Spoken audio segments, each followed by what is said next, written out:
Aggies win 23-21 over the Arkansas Razorbacks. It's the reaction on this episode of the Locked On Aggies podcast. You are Locked On Aggies, your daily podcast on the Texas A&M Aggies. Part of the Locked On Podcast Network, your team every day.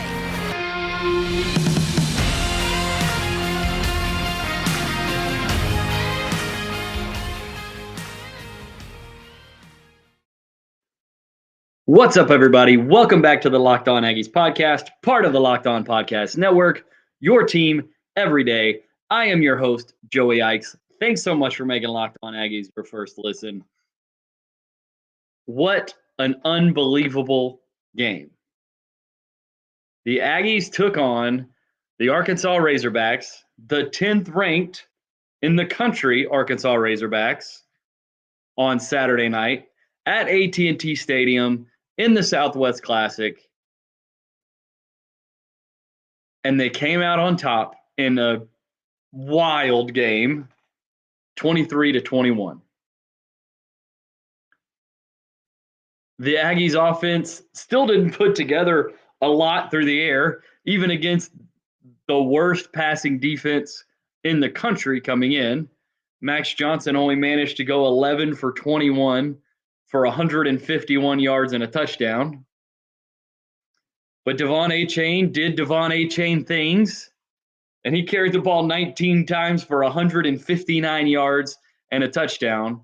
And what was, in the first half at the time at least, the biggest play of the game, for sure the biggest play of the game to that in the first half for the offense, a 63-yard run off of their own 7 or so yard line when A&M had not a single first down in the entire first half to that point.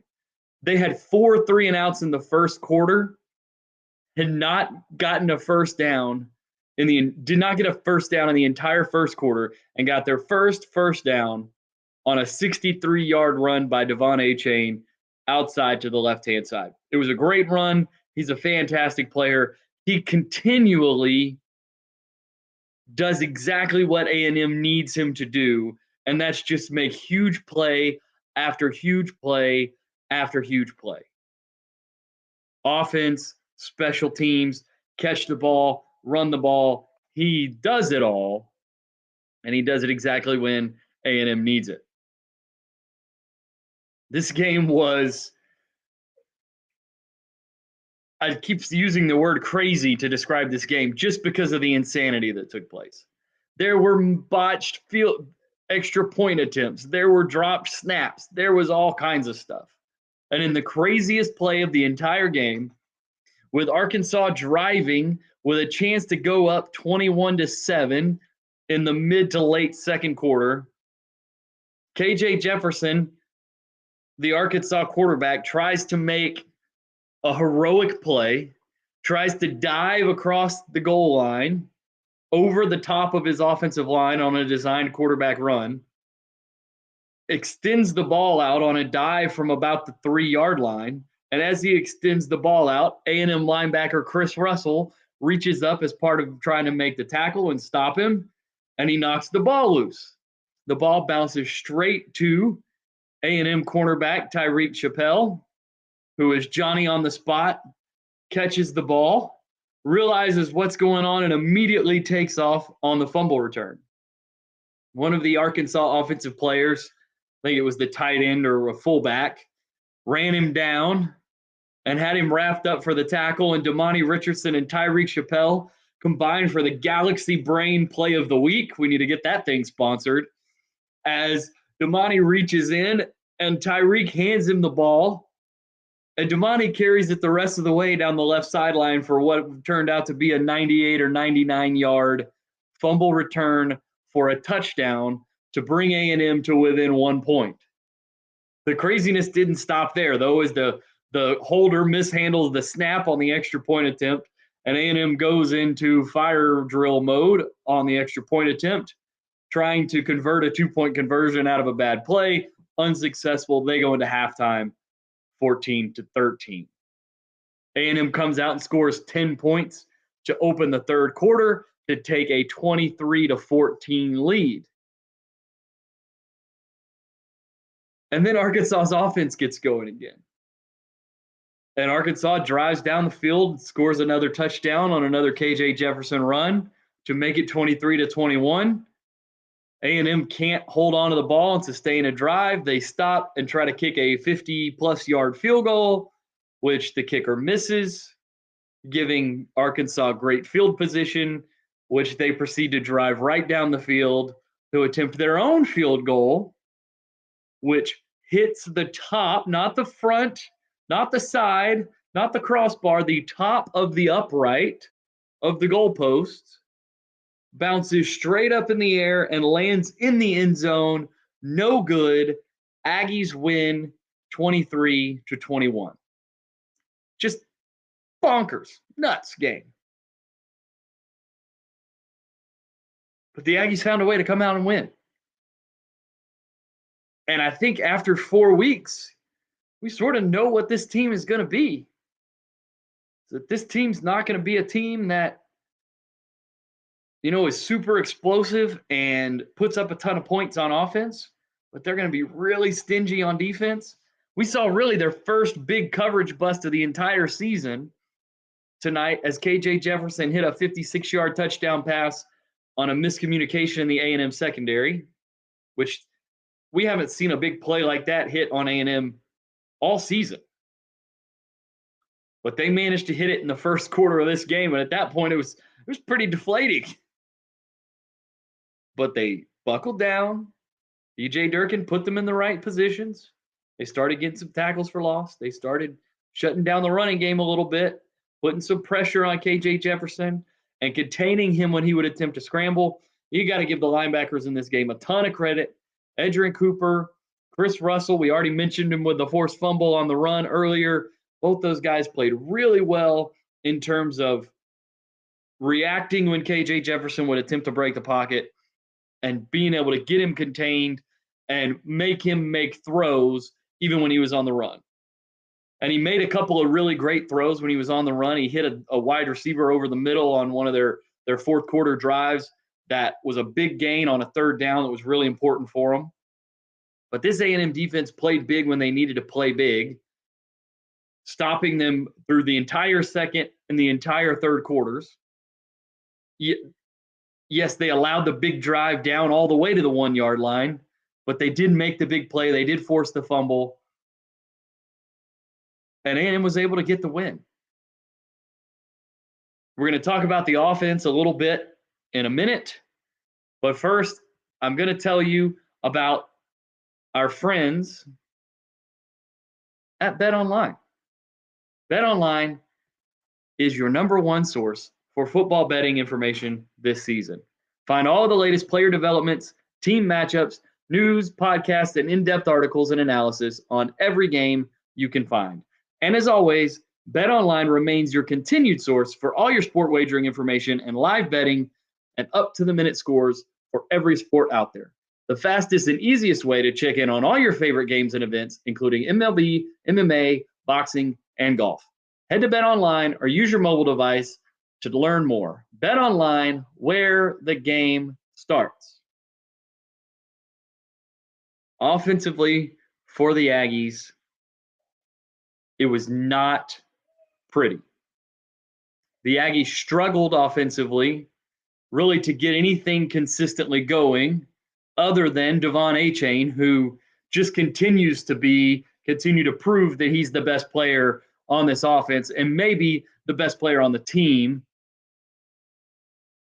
as he just continually had really nice run after really nice run.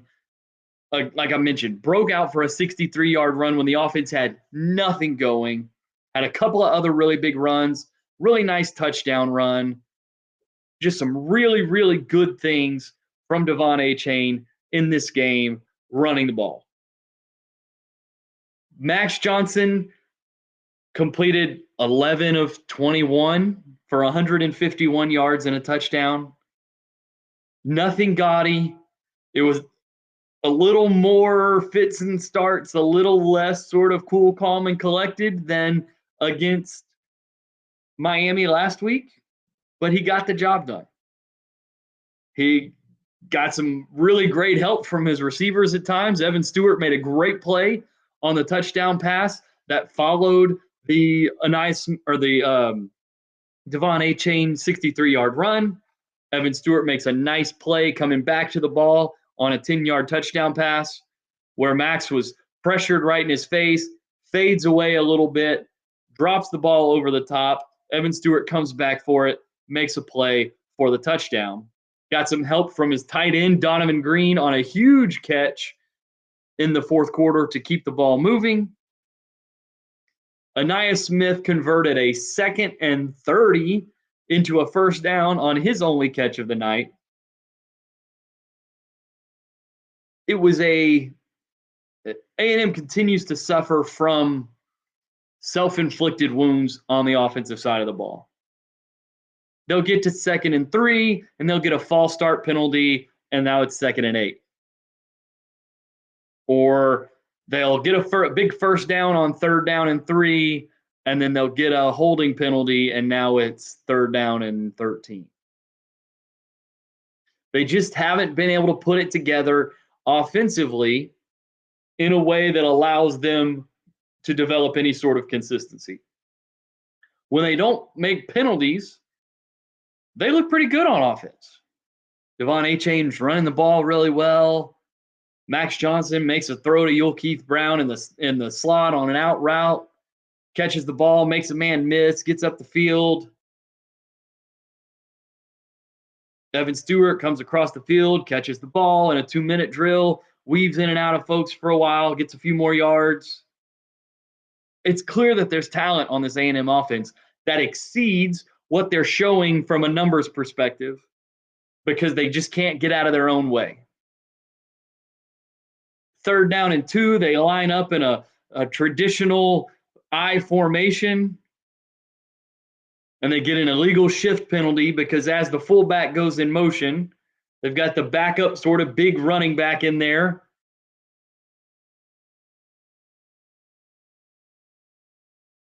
And he jumps, false starts as the fullback moves, and they call an illegal shift penalty. It's a young team in a lot of areas, and that youth is showing, and you just hope that if this A&M team is going to grow up into the team that they hope to be by the end of the year, that growing happens pretty quick. Especially on the offensive side. They just have to be more consistent on offense, or some of these teams that are coming up later on in the season. I mean, next week they have Mississippi State. You know Mike Leach's team is going to move the ball and going to score points. He's been coaching offensive football at the highest levels, scoring the most points and getting the most yards in college football for too many years to expect that you're going to go in there and shut him down and keep him to 17 points. They're going to have to score points against Mississippi State. They're going to have to score points on the road against Alabama if they hope to get that win. They're going to have to start scoring points if they're going to try to win the SEC West and try to win the SEC as a whole. And they're going to have to do it in a way that's different than they've been able to do it before. This A&M win came at a cost, and we'll talk a little more about that cost. In the third quarter of the game, while the offense had some momentum going, A&M had all the momentum. Everything was going their way. It's 23-14. Max Johnson scrambles out the left side, picks up a nice gain, and he gets tackled right just short of the first down marker. And his most reliable wide receiver, Ainias Smith, is standing there blocking the defensive back, trying to help his quarterback. And both Max and the tackler roll up on Ainias Smith's right leg. And immediately you could see something wasn't right. Ainias was hurt, and he was hurt bad. He spent a lot of time in the medical tent, and when he did come out, ESPN showed a brief clip of him on the sidelines. And I got to give some kudos to ESPN on this situation, because this isn't easy from a broadcast or a media standpoint of how do you cover this situation. This is a guy who's a veteran player in what is almost certainly his last year in college, his last year at A&M, suffers an injury, spends a lot of time in the medical tent. ESPN owes it to its viewers to report on what's going on. But they have to also be sensitive to Ainias and to his family and to the team and everything that they're dealing with and the way they handle it. They very briefly showed a shot while they went to the sideline reporter with a voiceover to explain. They went to a shot of Ainias with his dad, hugging, consoling one another, clearly emotional, explaining he came out of the tent with an air cast or a boot on his right leg, walking on crutches on the sideline, very clearly an emotional situation. Obviously, we feel terrible for Ainias. He really is sort of the heartbeat of this A&M offense and has been. And we saw it tonight before the injury. It's 2nd and 30. The offense is really, other than the one touchdown drive that they have, the offense hasn't been able to get a whole lot going. They throw the ball underneath to Ainias Smith on 2nd and 30 after a couple of penalties and a botched play and just a really tough situation. They get the ball to Ainias Smith, and he weaves in and out, goes for 32 yards, and now it's a first down. Ainias is a phenomenal football player. We don't know what the injury is. We're not going to speculate on what the injury is. All we know is that ESPN reported he came out with what looked like an air cast or a boot on his right leg, on crutches. He was down for a while on the field and looked like he could put almost no weight at all on that right leg. Of course, we will hope the best for Ainias. We hope that there's an opportunity for a recovery, not just for him to return to be able to play for A&M, but he's a guy who very likely has an NFL future, and we hope that he's able to show a recovery and come back from this injury and show NFL teams before the draft that he's back, he's fully recovered and capable of stepping on the field for them and contributing. Because if he's not able to do that, it's going to hurt his draft position. It's going to hurt. It sucks for Ainias, just to be blunt. We hope this A&M team goes out and carries his leadership forward through the rest of the season and sort of plays for as long as he's out and plays for Ainias, steps up. Hope these young receivers are in position, are able to step up the responsibility and the level of play. The guy who probably gets the most additional playing time out of this situation is Keith Brown, with maybe a little bit of Moose Muhammad as well. Muhammad had to be frank, a rough game. 2 or 3 not so great penalties, an illegal chop block penalty on what should have been a huge play, on a block in the back, on a big Max Johnson scramble that cost him a ton of yardage, misplayed a deep shot where he was wide open, and instead of running through the catch, tried to make some jumping, leaping catch and wasn't able to get to the ball. Not the game that I'm sure Moose hoped he would have as he went into the game this week. But especially with this injury to Ainias, A&M is going to need Keith Brown and Ainias and Moose Muhammad and Chase Lane and Chris Marshall to step up and play and be consistent playmakers. They're going to need Evan Stewart to really step into and truly embrace the role of being the go-to wide receiver in this offense. And we saw more contribution from the tight end position is Donovan Green actually had 3 catches for 50 yards on the day, including a 26-yard catch and run. So they're going to need more from the tight end position. They're going to need more from the other receivers. And as hard as it is to imagine, they're going to need more from Devon Achane, or they're going to need Devon Achane to continue to just be an absolute elite playmaker on offense if this A&M offense is going to be able to manage around this Ainias Smith injury. I hate it for Ainias, but hopefully he's able to make the recovery. We're glad A&M was able to come out on top. Again, 23-21. Thanks so much for joining us for this instant reaction podcast to the Aggies win over the Arkansas Razorbacks. This is Locked On Aggies. I am Joey Ikes. You can find me on Twitter at Joey Ikes. You can follow the show on Twitter at Locked On Aggies. You can find us on YouTube. If you're not watching us there right now, if you're listening on Apple Podcast or Spotify or Odyssey or any of the podcast platforms where you can find us, please go check. There's a link in the description for the podcast. Check us out on YouTube as well. We're trying to grow that channel, trying to do some cool things with it. We hope that you'll help us and join us there on video as well. Again, A&M wins 23-21. Thanks so much for making Locked On Aggies consistently your first listen every day. Now go check out Locked On SEC, where host Chris Gordy and the local experts of Locked On take you around the conference in 30 minutes or less. It's the best way out there to keep up with what's going on in the conference as a whole and to keep up with how A&M fits in that picture. Again, thanks so much for joining us. We will see you on Monday.